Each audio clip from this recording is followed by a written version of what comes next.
네, 안녕하세요. JB입니다. 멤버십 회원이신 조정호님과 브랜님이 소중한 슈퍼땡스 후원을 보내주셨는데요. 정말 감사드리고요. 앞으로도 많은 도움 받으실 수 있게 최선을 다하겠습니다. 네, 그럼 오늘 영상에서는 어제 나스닥 시황에 대해 설명드리면서 장 초반만 해도 그냥 잔잔하게 흘러가는 것 같던 시장이 왜 이렇게 갑자기 또 크게 하락을 했는지 설명드리고요. 또 바이든이 결국 사퇴를 하지 않기로 입장을 냈는데 이 한숨 나오는 상황에 대해서도 이야기해보고요. 그리고 또 개별 기업 소식으로는 대놓고 트럼프 수혜주인 테슬라가 어제는 왜 그렇게 크게 하락을 했는지, 전체적인 장의 분위기가 안 좋아서 하락한 이유가 가장 크겠지만 몇 가지 직접적인 이유도 있었거든요. 그래서 이 부분에 대한 소식을 전해드리고요. 또 최근 반도체가 너무 크게 떨어지다 보니까 다들 엄청난 공포를 느끼고 계실 것 같은데요. 저는 개인적으로 현재 시장 상황을 어떻게 생각하는지, 그리고 왜 지금 쫄 필요가 없다고 생각하는지에 대해서도 말씀드리도록 할 테니까요. 관심 있는 분들은 끝까지 잘 들어주시면 좋을 것 같습니다. 네, 우선 어제는 장 초반부터 정말 좋지 않은 소식이 전해졌습니다. 사이버 보안 업체인 크라우드 스트라이크가 소프트웨어를 업데이트하는 과정에서 마이크로소프트의 클라우드를 먹통으로 만들었고, 이에 따라 마소의 클라우드를 쓰고 있는 전 세계 공공기관과 기업들이 피해를 입은 건데요. 항공사, 방송사, 게임사, 해운사, 통신사, 금융사 뭐 전부 다 그냥 서비스가 다 마비가 되어버려서 그야말로 IT 대란이 터져버렸습니다. 정말 끔찍하죠. 자, 그런데 생각보다 프리장에서 전체 시장의 주가는 그렇게 영향을 받진 않는 모습이었습니다. 일단 기본적으로 이번 사태가 해커들의 공격으로 인한 사고가 아니라 그냥 자체적으로 업데이트를 하는 과정에서 시스템이 충돌하며 벌어진 사고였기 때문에 그냥 시장에서도 아 그래 뭐 그럴 수 있지 하는 부분이 있었고요. 그래서 실제로 마이크로소프트도 주가는 별로 안 빠졌습니다. 그리고 또 중요한 건 이런 일이 터지니까 반사 이익을 보는 기업들이 튀어나오잖아요.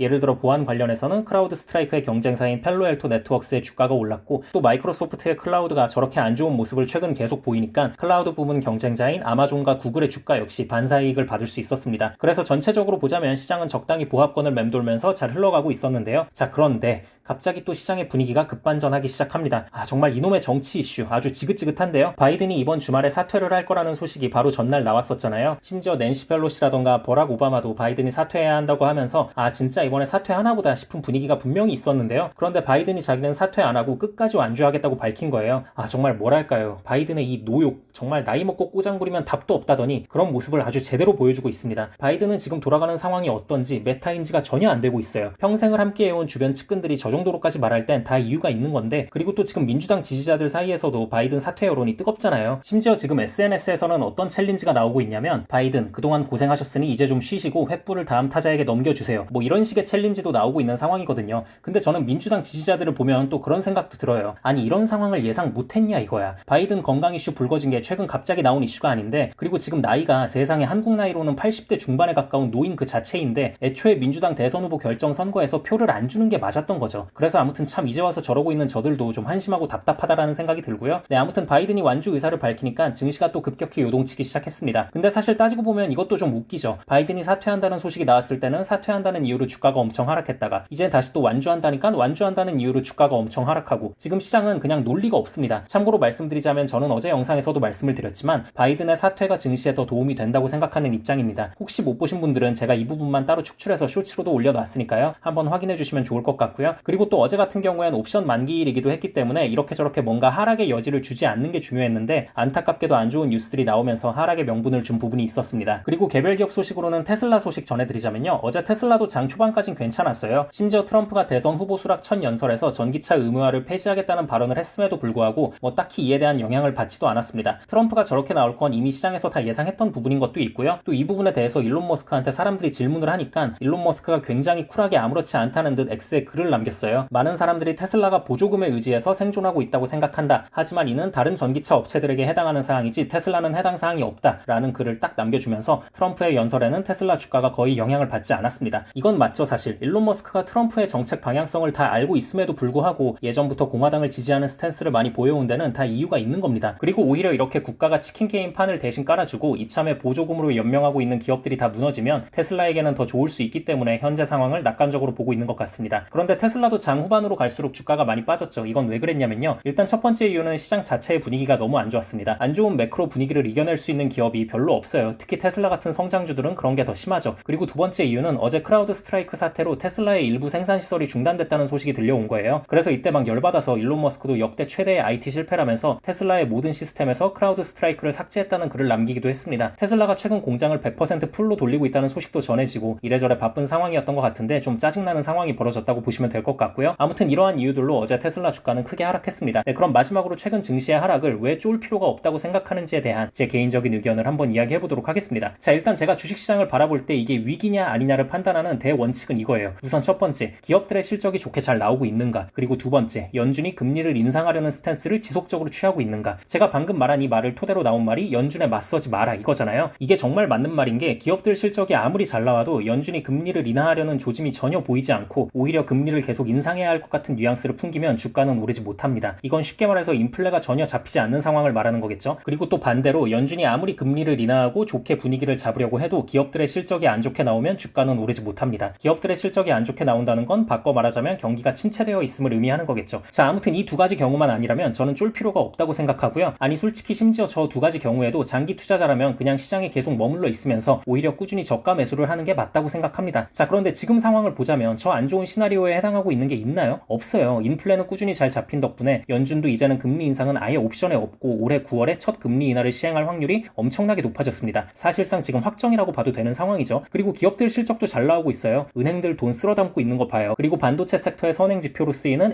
ASML이랑 TSMC의 2분기 실적 완전 그냥 어닝 서프라이즈 뜬 거 보세요. 그리고 얘네들 뿐만이 아니라 전체적으로 지금 미국의 대표 기업들이 다 실적이 잘 나오고 있습니다. 이런 상황에 단순히 이런 정치적 불안정성을 이유로 시장이 흔들린다고 해서 주식을 뺀다? 글쎄요. 오히려 지금 판은 그 어떤 때보다 잘 깔려 있다고 생각하고요. 그리고 이제 이런 말 하는 분들이 많이 계시잖아요. 역사적으로 봐도 금리 인상기가 끝나고 막상 금리 인하가 딱 시행되면 주식시장이 폭락을 했다 하시는 분들.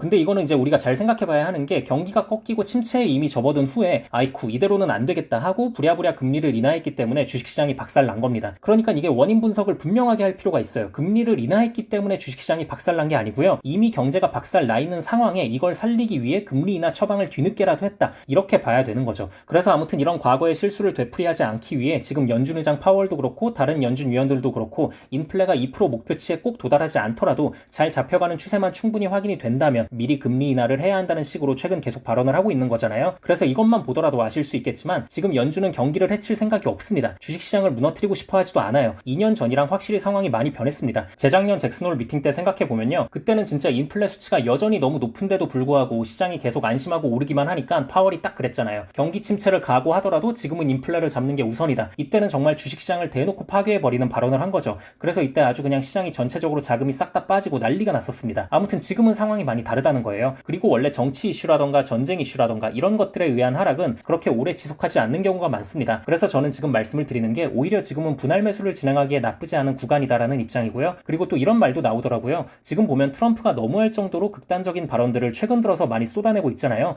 이게 주식시장을 일부러 빠그러뜨리려는 거 아니냐. 좀 무너뜨려 놓은 다음에 자기가 이제 대통령이 되면 어차피 뭐 지금 상황대로 흘러가면 곧 대통령이 될 거니까 그때 짠 하고 나타나서 주식시장을 화끈하게 들어 올려주고 그러면서 역시 경제는 트럼프지 라는 이미지를 얻기 위해 저러는 거 아니냐는 말도 많이 나오고 있습니다. 이게 맞는 말인 것 같긴 한 게 이런 관점에서 보면 얼마 전 파월한테 금리 인하하지 말라고 압박한 부분도 설명이 되죠. 아무튼 뭐가 됐건 이 경우에도 마찬가지예요. 설령 이 썰이 사실이라고 해도 우리한테 그렇게 나쁠 건 없습니다. 어쨌든 트럼프는 주식시장을 매일마다 체크하고 또 주식시장 살리기에 진심인 사람이라는 걸 우리가 다 알잖아요. 그렇기 때문에 대통령이 되기 전까지는 좀 저렇게 꼬장을 부릴 수는 있지만 막상 대통령이 되고 난 후에는 주식시장을 확실하게 책임져 줄 것이라는 기대를 가져볼 수 있는 부분이고요. 그렇기 때문에 그 전까지는 그냥 분할 매수할 수 있는 구간으로 잘 활용하면 되지 않을까 싶습니다. 네, 그럼 오늘 영상은 여기까지 하도록 하고요. 구독자분들과 멤버십 회원분들 모두 즐거운 주말 보내시기 바랍니다. 감사합니다.